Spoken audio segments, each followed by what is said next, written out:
আপনি হয়তোবা আপনার জীবনে ধর্ষণের অনেক গল্প শুনেছেন বা অনেক নিউজ পড়েছেন, কিন্তু আপনি কি জানেন একজন বাবা তার নিজের মেয়েকে টানা 20 বছর ধরে ধর্ষণ করেছিল। শুধু তাই না, মেয়েটা তার গর্ভ থেকে নিজের বাবারই সন্তান জন্ম দিয়েছিল। হ্যাঁ গাইস, আজকে আমরা গার্লটা বেসমেন্ট মুভির অসাধারণ এক্সপ্লেন শুনতে চলেছি। এই মুভিটা মূলত সত্য কাহিনীর দ্বারা নির্মিত ছিল। এই কাহিনী প্রকাশ পাওয়ার পর সমস্ত বাবা জাতিকে লজ্জায় পড়তে হয়েছিল। এই মুভিটা 2021 সালে মুক্তি পাওয়া হরর ক্রাইম অ্যাকশন মুভি। এই মুভির এই গল্পটা আশা করি আপনাদের সবার অনেক বেশি ভালো লাগবে। এই অসাধারণ movie girl in the basement পরিচালনা করেছিলেন এলিজাবেথ রোহাম। তো চলুন আর কথা না বাড়িয়ে মুভির মূল কাহিনীতে চলে যায়। মুভির শুরুতে আমরা সারা নামের একটা মেয়েকে দেখতে পাই। সে তার বাবা তার বড় বোনের সাথে থাকে। সারা আজ একটা পার্টিতে যেতে চাইলে তার বাবা জন তাকে যেতে নিষেধ করে। এতে সারা মন খারাপ করে তার রুমে চলে যায়। সিন শিফট হইলে আমরা সারাকে তার বন্ধু ক্রিস্টোফারের সাথে দেখতে পাই। সারা রাতে লুকিয়ে ক্রিস্টোফারের সাথে বাইকে সেই পার্টিতে যায় এবং বন্ধুদের সাথে সারা রাত ভর অনেক মজা করে। এরপর সিন শিফট হলে দেখতে পাই সারা তার বড় বোন এবং তার মা তিনজন বিছানায় শুয়ে কথা বলছিল। কথায় কথায় সারা বলে 3 মাস পর আমার 18 বছর পূর্ণ হবে, তখন আমি তোমাদের ছেড়ে আমার বন্ধুদের কাছে চলে যাব। সারার বাবা এসব কথা শুনে ফেলে। এরপর আবারও সিন শিফট হলে দেখতে পাই সারা ও তার বাবা বাসায় একা আছে। সারার বাবা সারাকে বলে, এসো আমার কিছু কাজ আছে, তুমি আমাকে সাহায্য করো। তখন বাবার কথা মতো সারা তার বাবার কথা মতো সহযোগিতা করতে থাকে। তারপর কিছু জিনিসপত্র সারা এবং তার বাবা ধরে নিয়ে তার বাসার নিচে বেসমেন্টে যায়। এরপর সারার বাবা সেই রুমের ভিতরে একটা সিক্রেট দরজা খোলে, যেটা দেখে সারা অবাক হয়ে যায়। তারপর সারা ও তার বাবা সেই সিক্রেট রুমে চলে আসে। আসলে সারা এই সিক্রেট রুম সম্পর্কে আগে জানতোই না। যাই হোক, সারার বাবা সারাকে সেই রুমের মধ্যে রেখে দরজা বাহির থেকে বন্ধ করে দেয়। সারা বের হওয়ার জন্য রুমের ভিতর থেকে অনেক চিৎকার করতে থাকে, কিন্তু তার বাবা সেইখান থেকে তাকে বের করে না। এই রুম থেকে বের হতে হলে একটা সিক্রেট কোড দিয়ে দরজা খুলতে হবে, কিন্তু সারার উল্টোপাল্টা কোড ইউজ করার কারণে এই রুমের লাইটও অফ হয়ে যায়। আসলে সারা কিছুই বুঝতে পারতেছিল না যে তার সাথে হচ্ছে কি, এমনকি কি হইতে চলছে। কিছু সময় পর আমরা দেখতে পাই সারা তার বাবার সাথে যে বক্সটা সেই রুমে এনেছিল সেটা সারা ওপেন করে। সেই বক্সের ভিতরে সারার প্রয়োজনের সবকিছু দেখতে পাই, যেটা দেখে সারা পুরো অবাক হয়ে যায়। এখানে মুভির সিন শিফট হইলে আমরা দেখতে পাই সারার মা এবং তার বড় বোন বাসায় ফিরে আসছে।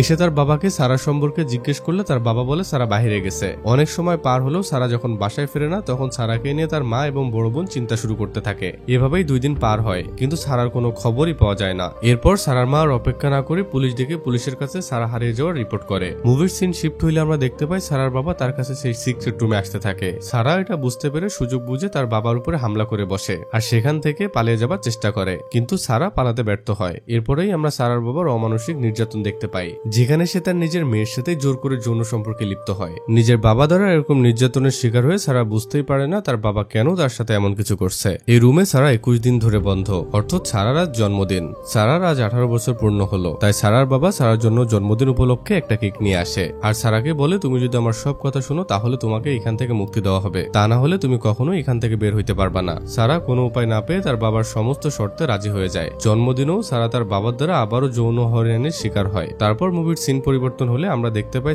সারার মা বোন সারাকে নিয়ে খুব চিন্তা করছে। তখন হঠাৎ সারার বাবা তাদের বলে ওঠে, সারা তো নিজেই বলেছিল সারা 18 বছর পূর্ণ হলে সারা বাড়ি ছেড়ে চলে যাবে। সারার বাবার এই কথা শুনে সারার মা বলে ওঠে, আমার মন বলছে সারার কোনো বিপদে পড়ছে। এখানে মুভির সিন শিফট হইলে আমরা আবারও দেখতে পাই সারার পিতা সারার জন্য একটা ঘড়ি আর একটা টিভি নিয়ে সেই সিক্রেট রুমের দিকে যাচ্ছিল। অন্যদিকে সারা সেই রুমে একটা স্টিল দিয়ে ছুরির মতন কিছু একটা তৈরি করে তার হাতে রাখছে। সারার পিতা যখন দরজার বাইরে থেকে সারার সাথে কথা বলতে থাকে, তখন সারা তার বাবাকে তার কাছে আসতে বলে। হঠাৎই সারা তার বাবাকে কাছে ডাকায় তার বাবার একটু সন্দেহ হয়। যাই হোক, সে সারার কাছে আসে, তখনই সারা তার বাবার উপরে আবারও আক্রমণ করে বসে, যার জন্য সারাকে তার বাবা অনেক মারধর করতে থাকে। অন্যদিকে আমরা দেখতে পাই সারার বন্ধু ক্রিস্টোফার সারার বাড়িতে আসে, তার বাবাকে জিজ্ঞাসা করে সারা কোথায়। সারার বাবা উত্তরে বলে, আমি কিছুই জানি না। এভাবে সময় পার হতে থাকে। সারার এই বন্ধু রুমে 1 বছর হয়ে গেল, এমনকি সারা প্রেগনেন্টও হয়ে গেছে। সারা একটা মেয়ে বাচ্চার জন্ম দেয়। এভাবেই দিন পার হয়ে রাত আসে, আবার রাত পার হয়ে দিন আসে। এমন ভাবে সারার 4 বছর পার হয়ে যায় এই বন্ধ রুমের ভিতরে।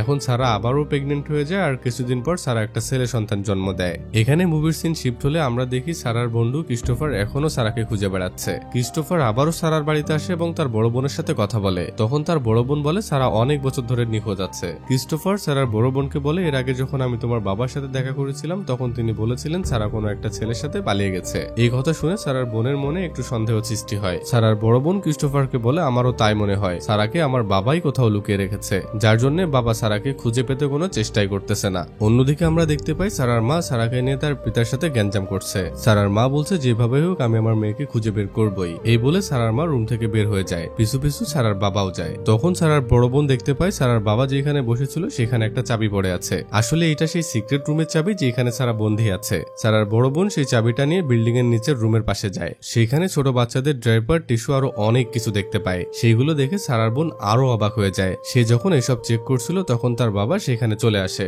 তাই সারার বোন সেখান থেকে চলে আসে। তারপর আমরা আবারও সারাকে দেখতে পাই যে সে আরো একটা ছেলে সন্তান জন্ম দিয়েছে।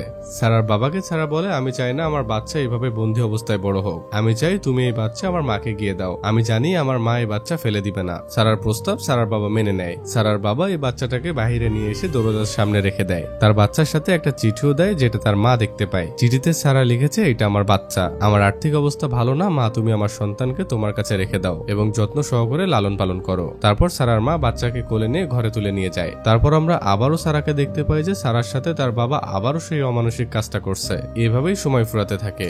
আজ এই বদ্ধরুমে সারার 14 বছর পূর্ণ হলো। সারার বাচ্চারা বেশ বড় হয়ে গেছে, তার মেয়েও এখন যুবতী হয়ে উঠেছে। সারার বাবা যে একজন পিশাচ তার নজরও এখন সারার মেয়ের দিকে পড়তে শুরু করেছে। সারা এই ব্যাপারটা বুঝতে পারে, তাই এই বদ্ধরুম থেকে সারা যেভাবে হোক বের হইতে চায়। একদিন সারা তার সন্তানদের সাথে নিয়ে বসছিল, হঠাৎ করে তাদের শরীরের উপরে পানির ফোঁটা পড়ে। সারা দেখতে পায় এটা বাসার ছাদ থেকে পানি বেয়ে পড়ছে। সারা বুঝতে পারে যে এই দেয়ালটা এখন ড্যামেজ হয়ে গেছে, তাই সে দেয়ালটা ভাঙতে শুরু করে, এক পর্যায়ে ভেঙেও ফেলে। যখন রাত হয় তখন কারো থেকে সাহায্য পাওয়ার জন্য সেই দেয়ালের ফুটো দিয়ে লাইট অন অফ করতে থাকে, যাতে তাদেরকেও দেখে সাহায্য করতে পারে। লাইটের আলোটা একজন পথচারী দেখে, কিন্তু দুর্ভাগ্য সারার, তাই সেই পথচারী সারার বাবাকে গিয়ে বলে, আপনার বাসার ওই দিক থেকে আলো দেখা যাচ্ছে, দেখে মনে হচ্ছে কেউ সাহায্য চাচ্ছে। সারার বাবা বলে, আচ্ছা বিষয়টা আমি দেখছি। এই বলে সে সারার কাছে যায়, এমনকি প্রচন্ড মারধর করে। আসলে সারা এই সময় প্রেগনেন্ট ছিল। মারধরের কারণে সারার বাচ্চা নষ্ট হয়ে যায়। সারার বাবা সারার বাচ্চাটাকে বাইরে কবর দিয়ে দেয়। এরপর আবারও সারার বাবা জন সারার কাছে আসে। তখন সারা তার বাবাকে জিজ্ঞেস করে যে থমাস কেমন আছে। গায়ে যেখানে বলে রাখি, থমাস হচ্ছে সেই ছেলে যাকে সারা তার মায়ের কাছে পাঠিয়ে দিয়েছে। জন বলে থমাস ভালো আছে, এমনকি সে আগামী সপ্তাহে টুর্নামেন্ট খেলতে যাবে। এই কথা শুনে সারার বাকি সন্তানরাও বলে, আমরা টুর্নামেন্ট খেলতে যাব। তখন জন বলে, তোমরাও যাবে, যেদিন তোমার মা আমার সব কথা শুনবে। এই বলে জন সেইখান থেকে চলে যায়। সারার সন্তানরা বলে, তুমি জনের সব কথা মেনে নাও, তাহলে তো আমরা এই বন্দি জীবন থেকে মুক্তি পেতে পারি। বাচ্চাদের এমন কথা শুনে সারার চুপ না থেকে তাদের সব সত্যিটা বলে দেয়। এইসব তার সন্তানদের বলার সময় সারা ভীষণ কষ্ট পাচ্ছিল। যাই হোক, তারপর আবারও জন আসে আর সারার সাথে খারাপ আচরণ করতে থাকে। এটা দেখে তার ছেলে সহ্য করতে পারে না, তাই সে জনের উপর আক্রমণ করে বসে। জন তখনই বাইরে যায় এবং শাস্তি হিসেবে তাদের রুমের লাইট বন্ধ করে রাখে। কিছুদিন পর আমরা দেখতে পাই জনের চাকরি চলে গেছে, আর জনের কাছে বর্তমানে টাকাও নেই। এই জন্য জনের সাথে সারার মায়ের গ্যাঞ্জাম চলছে। আসলে সব টাকা সারা ও সারার বাচ্চাদের ভরণ পোষণ করতে ফুরিয়ে গেছে। চাকরি চলে যাওয়ার কিছুদিন পর জনের কাছে একটা মেসেজ আসে। সেই মেসেজে তাদের বাড়ি ছেড়ে দেওয়ার কথা বলা হয়। জব না থাকায় সে তার লোন পরিশোধ করতে পারছিল না, তাই তাকে বাড়ি ছাড়তে বলা হয়। টাকা না থাকায় জন আর কিছুই সামাল দিতে পারছিল না, তাই সে সিদ্ধান্ত নেয় সারা আর তার বাচ্চাদের মেরে ফেলবে। জন সেই সিক্রেট রুমের ভিতরে বিষাক্ত ধোঁয়া দিয়ে তাদের মেরে ফেলতে চেয়েছিল, কিন্তু তখনই থমাস চলে আসে। তাই জন আর কিছুই করতে পারে না, বাধ্য হয়ে সেখান থেকে চলে যেতে হয়। এভাবেই আরো কিছুদিন পার হয়ে যায়। এরপর আমরা দেখতে পাই সারা 20 বছর ধরে এই সিক্রেট রুমে বন্দী আছে। এই 20 বছর সারা না সকাল দেখছে না সন্ধ্যা দেখছে। একদিন সারার মেয়ে হঠাৎ খুব অসুস্থ হয়ে পড়ে। তারপর সারার বাবা জনও সেখানে আসে। সারা তার বাবাকে বলে মেয়েকে এখনই হাসপাতালে নিয়ে যেতে হবে। যখন সারার মেয়ে বারবার জ্ঞান হারিয়ে ফেলছিল সেটা দেখে জনও রাজি হয়ে যায় আর তাদের হাসপাতালে নিয়ে যাওয়ার জন্য বের করে। কিন্তু সারার বাচ্চাকে জন ওই রুমের ভিতরেই আটকে রেখে যায়। সারা আজ 20 বছর পর সে বাইরের দুনিয়া দেখে। সে সবকিছুই অবাক দৃষ্টিতে দেখতেছিল। তারপর আমরা দেখতে পাই সারা তার মেয়েকে নিয়ে হসপিটালে গেছে। সারার বাবা যখন হসপিটালের ফর্ম আনতে সারাকে বসিয়ে রেখে কেবিনের দিকে যায়, তখনই সারা উঠে একটা ডক্টরকে জড়িয়ে ধরে বলে আমাকে বাঁচান, যেটা সারার বাবা দেখে ফেলে। হসপিটালে একটা পুলিশ অফিসারও ছিল। পুলিশকে দেখে সারার বাবা পালিয়ে যেতে লাগে, কিন্তু পুলিশ তাকে ঠিকই ধরে ফেলে। 20 বছর পর যখন সারার মা সারা আর সারার বাচ্চাদের দেখে তখন সে অবাক হয়ে যায়। যখন সে সত্যিটা জানতে পারে তখন সে নিজের চোখকেই বিশ্বাস করতে পারতেছিল না। সারার মা বিশ্বাসই করতে পারতেছিল না যে তার আদরের মেয়ে সারার সাথে এত বড় জুলুম হয়েছে। সারার মা ভাবতে থাকে যার কাছে সারার সবচেয়ে বেশি নিরাপত্তা পাওয়ার কথা ছিল সেই পিতাই হচ্ছে জুলুমকারী। আর এখানেই মুভিটার সমাপ্তি ঘটে।